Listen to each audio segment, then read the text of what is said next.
कठीण असतंय, त्यांनी चांगली लावली. बरं, सेवेसाठी निवडलेला अभंग जगतवंदनीय श्री संत तुकाराम महाराजांचा काल्याच्या प्रसंगातील अभंग आहे. काही काही लोक म्हणले, महाराज काल्याच्या कीर्तनाला एवढं महत्व का? बघितलंच म्हणला एक जण, म्हणला मी आलतो काल्याच्या कीर्तनाला. काला म्हणजे काय बघावंच म्हणलो. म्हणला अहो काहीच नाही महाराज, कीर्तन संपलं की दहीलाई आम्हाला दिली. मी विचार केला, मला या दहीलाई काय आम्हाला मिळत नाही का? काय एवढं महत्व का देतात? महाराज म्हणले आम्ही काय खातो हे विचार आमच्याकडे नाही, कोण देतो? भानुदास गीते गातो, भानुदास गीते गाता, प्रसाद देतो पंढरीनाथ, प्रसाद देतो पंढरीनाथ,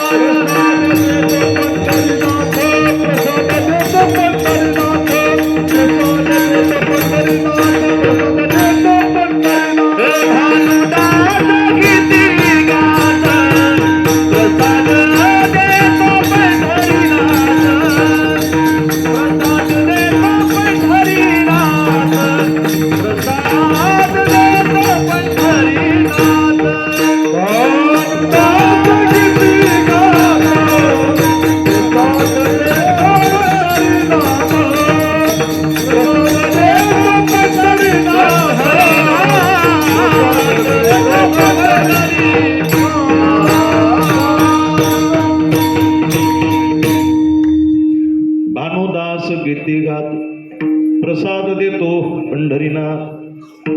कीर्तन झाल्यानंतर जो काल्याचा प्रसाद वाटणार आहेत ना, वाटणारा जरी तेल गावातला असला तरी त्याला बघू नका. देणारा कोण आहे? प्रसाद देतो पंढरीनाथ, पांडुरंग. म्हणून तर काल्याचा प्रसाद एक हातात घेत नाही, दोन्ही हातात घ्यावं काल्याचा प्रसाद. प्रसाद म्हणजे प्रसन्नता. प्रसादे सर्व दुःखानां आणि रसोपजायते. प्रसाद नाम प्रसन्नता देण्याचं काम दोघा जणांकडे. कोण? संत आणि भगवंत. काला देतात, एक संत आणि दुसरे भगवंत. संत सुद्धा काला देतात. एकच टाळी झाली चंद्रभागे वाळवंटी, एकच टाळी झाली चंद्रभागे वाळवंटी. माझा ज्ञान राजा गोपाळाची राया वाटे, माझा राज गोपाळाची राया वाटे, माझा ज्ञान राज गोपाळाची राया वाटे, माझा ज्ञान राज गोपाळाची राया वाटे.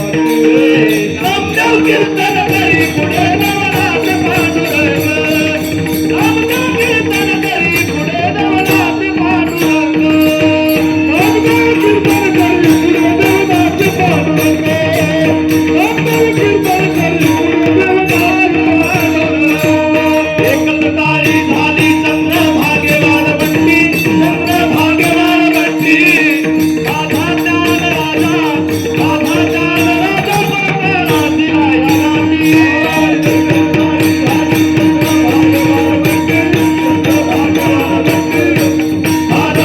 राजा, माझा ज्ञान राजा गोपाळाची राया वाटी.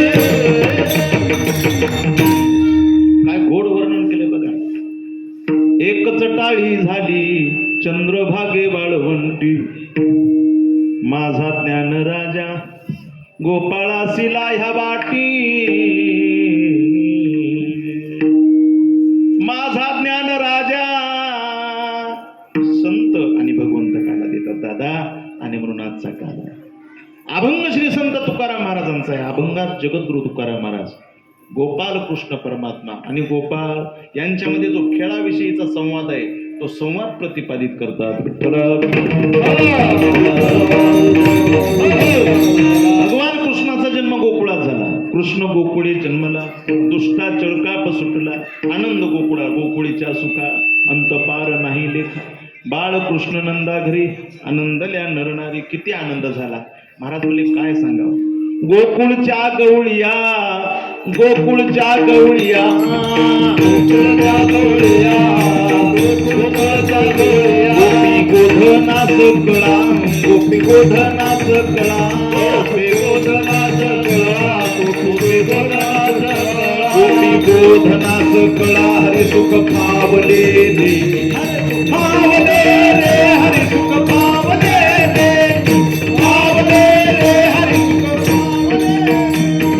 पावले रे हरी सुख पावले पावले रे हरी सुख पावले. आनंद कोणाकोणाला झाला? भगवान गोकुळात जन्मले, गोकुळच्या गवळ्यांना गोपी गोधना सकळा, गोपी गोधना सकळा हरिसुख फावले रे हरिसुख फावले रे फावले रे हरिसुख फावले रे. सर्वांना आनंद झाला. पण ऐका ना, त्यातली त्यात गोपाळ जास्त जवळ गेलेले होते देवाचे. लय प्रेम करीत होते भगवंतावर, इतके प्रेम करीत होते महाराज की सकाळी उठल्यानंतर डोळे चोळत चोळत गोपाळाने यशोदामाईच्या दारात जा. म्हणजे उठल्याबरोबर पाहत नव्हते जगाला, हे जग पाहत नव्हते. मग उठायचं, डोळे चोळत चोळत आंधळा माणूस जसं महाराज मंदिरावर राईट जाते त्याला ते जाता येते, बरोबर त्याची ते रस्ता मनात बसलेला असतं, तसं डोळे चोळत चोळत भगवंताच्या दारात जायचे आणि डोळे उघडून मोठ्याने म्हणायचे कुठना. हाक मारल्याबरोबर परमात्मा बाहेर यायचे आणि मग गोपाळांना काढून भेटायचे. ऐका, जे उठल्याबरोबर भगवंतालाच पाहतात त्यांना गोपाळ म्हणतात. विठ्ठल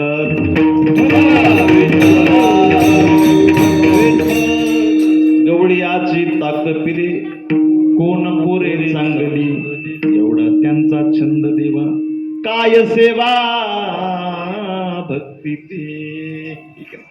इतका छंद होता. पण एक दिवस असं झालं, काही काही दिवस असे असतात बघा की बोर होते, करमत नाही. त्याच्यात आजचा दिवस असा झाला.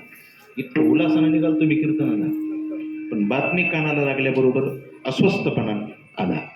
काही काही वेळेला असं होतंय की काही घडलेलं नसतंय तरी सुद्धा माणसाला काय होतंय, गावात करमत नाही. होतंय की नाही बंधू? मग वाटतंय काय करा, माझं लगाला जावं तर तिकडं तरी काय करावं, फाट्यावर जावं तर तिथं तरी काय करावं. बरं गावात बी बसा वाटत नाही, मंदिरावर बसावं तर ज्या चाकी जागा त्याला मारुतीचा पाठ, काय कुठं बसावं तेच कळत नाही. असं ज्यावेळी वातावरण होतंय त्यावेळी माणसाला वाटतं काहीतरी खेळावं. खेळ हा कशासाठी? आनंदासाठी. मग माणसं म्हणते चला आपण काहीतरी खेळू. आता पहिले खेळ होते, आता या मोबाईल पासून खेळ सगळे बंद झाले महाराज. आता पहिले असं झालंय, बैठकीत जरी 10 माणसं बसले तरी कुणीच कोणाला बोलू नाही. ते पेपर जागेवरच राहिलेत, तसे बस आले त्या मोबाईलला बोटाने ढकलीत, ठीक नाही. प्रत्येक जण आपापल्या मोबाईल मध्ये गुंग आहे. पण पहिलं हे मोबाईल नव्हता. असं बोर झालं माणसाला की म्हणत होते चला गड्या आपण काहीतरी खेळू. का तर आनंदासाठी जे खेळलं जातंय त्याला खेळ म्हणतात, आणि पैशासाठी खेळलं जातंय त्याला जुगार म्हणतात. विठ्ठल सगळे गोपाळ महाराज भगवंताकडे आले, म्हणले कृष्णा आजपासून बसा वाटा नाही गावात. भगवान म्हणले मग आम्हाला वाटायला की आपण काहीतरी खेळण्यात तरी मन रमत आहे, चला आपण खेळू. खेळू म्हणल्यानंतर भगवान म्हणले हरकत नाही खेळायला, खेळू, पण गावात नसते खेळायचं. खेळ हा मैदानात खेळावा, गावात खेळू नये. खेळू म्हणल्यानंतर भगवान म्हणले आपल्याला वृंदावनात जावं लागेल. म्हणजे आज वृंदावनात जायचं, पुन्हा गोकुळात यायचं, पुन्हा वृंदावनात जायचं. गोडी म्हणले वृंदावनात चल. भगवान कृष्ण महाराज बाकीचे सगळे गोपाळ वृंदावनात गेले. आता वृंदावनात गेल्यानंतर सगळे गोपाळ समोर आहेत आणि त्याच्या समोर महाराज भगवान कृष्ण आले. भगवान म्हणले पेंद्या वाकड्या गोबड्या वडज्या खेळायचंय ना? म्हणले हो. मग खेळायचं म्हणल्यानंतर खेळायला काय लागते? गडी लागते, गडी. एकट्यानं खेळ खेळला जात नाही, खेळायला कमीत कमी 2 जण आणि जास्तीत जास्त किती? क्रिकेट म्हणलं तर 11, ठीक आहे ना? पण कमीत कमी 2, जास्तीत जास्त किती? गडी लागतील, गडी. मग भगवान त्यांच्या समोर आले, म्हणजे खेळायचं म्हणल्यानंतर चला सांगा माझे कोण कोण गडी? माझे गडी कोण? माझे